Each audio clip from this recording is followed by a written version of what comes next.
Boa tarde, 11 de fevereiro. Na edição desta terça-feira, vamos falar sobre a falta de médicos com o conselheiro do CREMESP aqui em Bauru. Você vai ver. Agudos é a primeira cidade da região a receber médica cubana. E ainda... DAI é alvo das críticas dos vereadores na sessão da Câmara. Começaram hoje as matrículas na Unesp em Bauru. E bem faz blitz em padarias para checar peso dos produtos.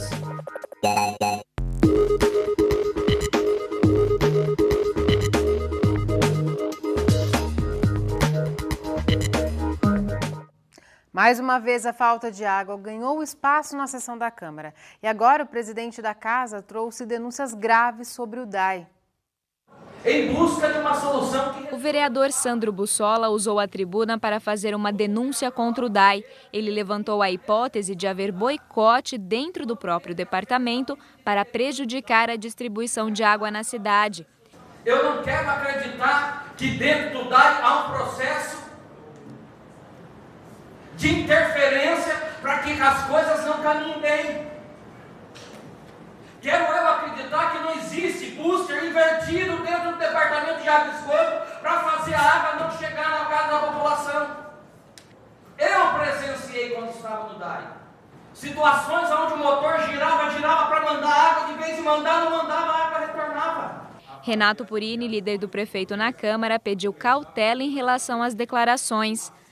Se realmente existe qualquer dúvida em relação a se inverter booster, a qualquer tipo de motim dentro do DAI, é extremamente grave. Se Vossa Excelência tem alguma informação, ou se Vossa Excelência tenha alguém que o tenha informado, como no passado Vossa Excelência disse que ocorreu, essa casa tem que investigar. Repito, é extremamente grave, assustador, uma informação como essa. Fora da tribuna, Bussola mudou o discurso e afirmou que os problemas de abastecimento ainda precisam ser investigados. Nós temos que investigar tudo. Nós sabemos que a falta de água está muito grande no nosso município. Várias coisas têm chegado, várias informações extraoficiais têm chegado e nós precisamos, de fato, dar uma resposta para a população. O que existe, qual é o problema da falta de água e na onde que nós temos que atuar. Ainda sobre a água, o vereador Roque Ferreira usou a tribuna para questionar a proposta do DAI de multar os moradores por desperdício. Eu simplesmente considero que enquanto o DAI não cobrar os grandes devedores de água e os grandes devedores de esgoto, o DAI não tem autoridade política nem autoridade moral para multar nenhum outro cidadão dessa cidade. E é bom frisar que os grandes devedores de água e os grandes devedores de esgoto são empresas e indivíduos que integram as tais forças vivas da cidade. São aqueles que mais têm e aqueles que se recusam a pagar um tributo que deve ser pago por todos. Já o vereador Raul Gonçalves trouxe um outro problema da cidade, a deficiência na reciclagem de lixo. Para ele, a prefeitura não tem condições técnicas de processar o lixo e precisa repassar o serviço. Nós poderíamos estar reciclando 35%, estamos apenas aproveitando 2,5%. Eu acho que isso é um desestímulo, né, para que você cobre da população a reciclagem. Quer dizer, tem pessoas interessadas, tem empresas interessadas, multinacionais. Nós temos que começar a discutir isso, que Bauru já não é uma cidade pequena. É uma cidade que está produzindo hoje 8.000 toneladas de lixo. É muito lixo. Se nós não começarmos a pensar em como aproveitar isso, daqui a pouquinho nós vamos ter que começar a abrir caminho no meio do lixo. A nossa equipe entrou hoje em contato com o DAI. De acordo com o presidente da autarquia, Giasone Cândia, não existem suspeitas de boicotes no DAI, como afirma o presidente da Câmara, Sandro Bussola, como afirmou na sessão de ontem. Giasone ainda afirmou que vai marcar uma reunião com o vereador para tratar deste assunto. Nós recebemos ontem aqui no Unesp Notícias o presidente da FUNPREV, Gilson Gimenez. Ele comentou os principais pontos do projeto de reestruturação da fundação que cuida da previdência dos funcionários municipais. O projeto tramitava na Câmara desde o ano passado e foi votado na sessão de ontem. Com 16 votos contra 1, o projeto de reformulação da Funprev foi finalmente aprovado. Das 21 emendas propostas, 9 foram aceitas, 4 rejeitadas e 8 retiradas. Um ponto polêmico foi a exigência de nível superior para os membros dos conselhos fiscal e curador. O vereador Roque Ferreira chegou a propor uma emenda contra a obrigatoriedade. Essa proposta, na minha opinião, ela é inconstitucional. Segundo, essa proposta, na minha opinião, é elitista. Porque aquele servidor que paga, ele tem o direito de fiscalizar. E essa visão vem muito na esteira, né, da própria cultura brasileira, de que aqueles que têm diploma universitário ou têm educação bancária sejam mais capazes do que os outros. Eu acredito que todas as pessoas, independentemente de terem certificação de educação bancária, reúnem elementos, né, de aprendizado, reúnem elementos de conquista, reúnem elementos de empoderamento, de conhecimento, que dá a elas as condições de exercer a fiscalização. Mas o projeto foi aprovado com a exigência. Foi mantida ainda a decisão dos membros da Funprev não poderem fazer parte dos conselhos curador e fiscal e a gratificação de cerca de R$ 800 aos conselheiros. A Funprev, ela tem que gastar o seu dinheiro com discernimento. É o dinheiro dos funcionários, é o dinheiro da aposentadoria dos funcionários, e quanto mais restrito e quanto mais acompanhado e fiscalizado for, melhor para a fundação. Ela fica mais saudável, mais forte e garante com mais tranquilidade a aposentadoria dos funcionários. Também foram aprovados na sessão de ontem outros 2 projetos de autoria do Executivo. Um que reestrutura o Conselho Municipal de Política para Mulheres e outro que autoriza a Prefeitura a fazer um convênio com o governo estadual para vídeo monitoramento da cidade. Também foi aprovado o projeto de lei do vereador Fábio Manfrinato, que autoriza o Executivo a isentar idosos e deficientes físicos do pagamento das áreas verde e azul. Depois do intervalo, você vai ver a Blitz do IPEM nas padarias. E mais, nós vamos mostrar como foi o primeiro dia de matrícula dos novos unespianos.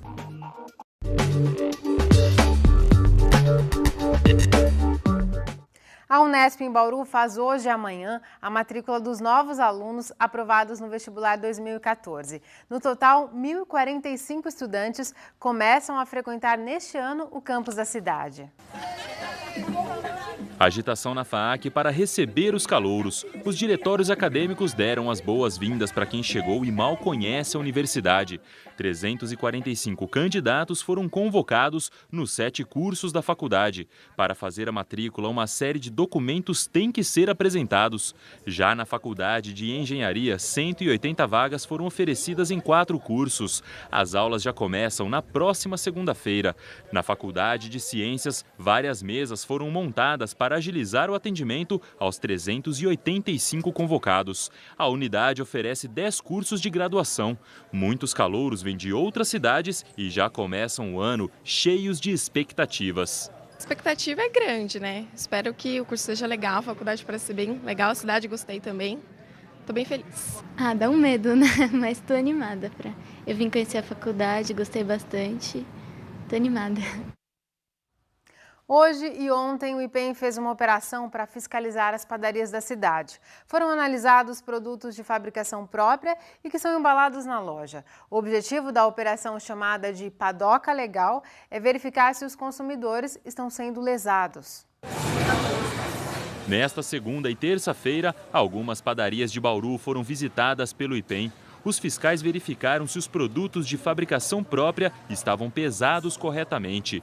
Bolos, doces, salgados e biscoitos devem apresentar o peso correto na etiqueta. Assim, o consumidor sabe se realmente está pagando pelo que está levando.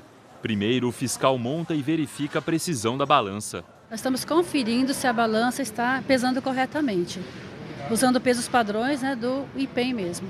Eles também checam a tara, que é o peso da embalagem vazia. Algumas podem chegar a 22 gramas, o que vale apenas o peso líquido do produto, ou seja, somente o que está dentro do pacote. Se o peso informado na etiqueta estiver errado, o estabelecimento pode ser multado de R$ 640 a R$ 30 mil. Nós vamos emitir um laudo de exame de fiscalização no ato do exame, né? E posteriormente emitir um auto de infração, encaminhar para a empresa onde ela vai ter a possibilidade de interpor defesa em 10 dias e o jurídico nosso é que vai avaliar esse processo. Nesta padaria, na Zona Sul, 10 itens foram analisados. São pelo menos 5 amostras de cada um. Com a ajuda de um programa de computador, é feito um comparativo entre a informação da embalagem e o peso conferido. Aqui, nenhuma irregularidade foi encontrada. Você acha que isso aí ajuda até a conquistar o cliente? Sem dúvida, sem dúvida, né? O cliente, quando pega confiança na sua empresa, ele demonstra isso voltando, consumindo cada vez mais, e isso que vem influenciando a nossa venda. O IPEM realiza esse tipo de fiscalização diariamente. Os estabelecimentos são escolhidos de forma aleatória, assim como os produtos, que são analisados por amostragem. O que estiver no balcão na hora que os fiscais entrarem na loja pode ir parar na balança.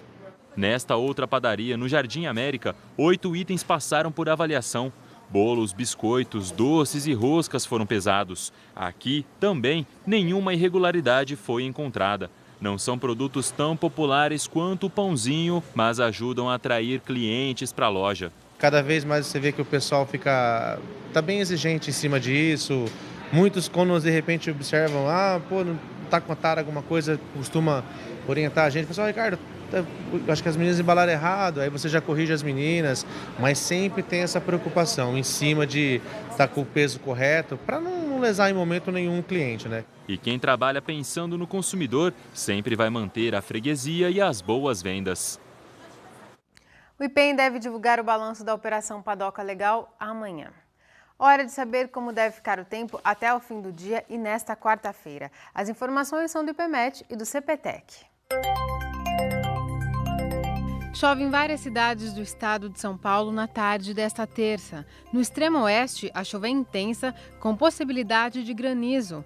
Essa tendência de altas temperaturas e formação de chuvas no período da tarde se mantém amanhã. Bauru também pode ter uma pancada de chuva hoje ainda. A previsão se repete nesta quarta. A umidade do ar agora é baixa, está em 38%. Praticamente não venta neste momento. Hoje os termômetros marcaram 33 graus. Amanhã a temperatura deve ficar em 32 aqui em Piratininga e em Agudos. No próximo bloco você vai conhecer o trabalho da primeira médica cubana que chegou à região de Bauru. Voltamos já!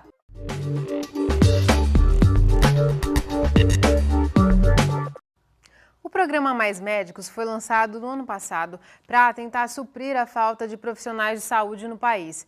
No início foram atendidas as cidades com alta vulnerabilidade. Agora começam a chegar médicos estrangeiros a municípios que têm dificuldades para contratar esses profissionais.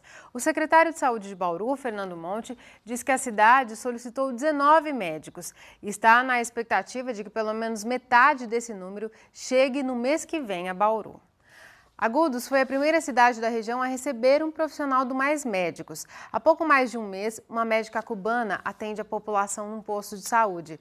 Nossa equipe foi conhecer o trabalho dela e saber como a população tem reagido à novidade. A receita é escrita em português, mas a consulta tem um sotaque diferente. A diabetes traz muitas complicações. Renal, nos olhos, entende? Jaqueline é cubana e trabalha em Agudos há um mês. Foi a primeira profissional da região que chegou pelo programa Mais Médicos do Ministério da Saúde. Por dia, ela chega a fazer 25 atendimentos neste posto de saúde da família. O trabalho aqui é muito bom. Me adaptado pronto a gente de acá de Brasil. Não tenho problema ao falar com a gente, mas eles entendem o que eu falo e eu entendo o que eles falam também. Jaqueline é clínica geral. Os pacientes gostam do trabalho dela. Madalena tem diabetes, passou pelo consultório e a doutora a encaminhou para um endocrinologista para que a paciente comece uma dieta. O atendimento foi aprovado, apesar de alguma dificuldade na comunicação. Muito boa, rápida. A gente entende bem pouco, mas ela explica mais detalhado. Foi bom. Quando ela fala assim, tem dificuldade para entender o que ela fala? Como que é? A gente tem dificuldade, tem palavra que ela enrola um pouquinho, mas depois ela explica de novo e a gente entende. Para atuar no Brasil, o médico estrangeiro precisa ter conhecimento em língua portuguesa e estar habilitado para exercer a medicina em seu país de origem. O objetivo do programa é atender regiões onde faltam profissionais. Alguns países da América Latina, como Argentina e Uruguai, possuem 3 médicos a cada 1.000 habitantes. No Brasil, esse número é menor. O país tem 1,8 médicos para cada 1.000 habitantes. E em 22 estados, esse índice fica abaixo da média nacional. Em Agudos, 14 profissionais foram solicitados, mas apenas um foi designado pelo Ministério da Saúde. O município pediu os profissionais porque tem dificuldades em contratar médicos e pagar os altos salários que os profissionais brasileiros exigem. Os salários são pagos pela União. Em contrapartida, os municípios pagam moradia e alimentação para os estrangeiros. Hoje, para nós, está saindo em R$ 1.550 por mês. Isso é barato? Barato, né? Se você for comparar ao salário de um profissional de PSF, é pouquíssimo. Nós temos médicos, mas sempre é bom ter mais profissionais, porque a população é grande, a demanda é bastante grande, então quanto mais, melhor para atender o nosso povo. Esta é a segunda vez que Jaqueline trabalha fora de Cuba. Ela já participou de um programa parecido durante 5 anos na Venezuela. E mesmo com 18 anos de carreira, ainda acha que trabalhar em outro país pode ser uma experiência enriquecedora. É uma experiência mais em la vida profissional minha. E aprendo outras enfermedades a ver. Outras enfermedades que em Cuba não existem. A maior parte dos medicamentos são parecidos. Os problemas que chegam ao consultório também. O que muda é o jeito como ela atende. Na sala dela, o paciente não fica atrás da mesa. O lugar dele é ao lado da médica. Eu lo siento aqui porque é mais perto de mim. É uma costumbre cubana. Sempre se ha dicho que o paciente deve estar perto do médico e ao lado direito. Sempre. É costumbre. Nós vamos continuar a falar sobre a falta de médicos no país com o conselheiro de Bauru do Conselho Regional de Medicina do Estado de São Paulo, o médico Carlos Alberto Gobo. Doutor Gobo, muito obrigada por sua presença aqui no Nesp Notícias. É uma satisfação estar aqui novamente e sempre que possível eu atenderei esse convite com muita satisfação, por ser até também um membro da Unesp ligado à Faculdade de Medicina de Botucatu. Doutor Gobo, a gente percebeu uma certa reação dos médicos brasileiros à vinda desses médicos cubanos. Por quê? Não é uma reação dos médicos brasileiros quanto à vinda de médicos cubanos ou vindas de médicos estrangeiros para cá. A questão é uma questão de legalidade.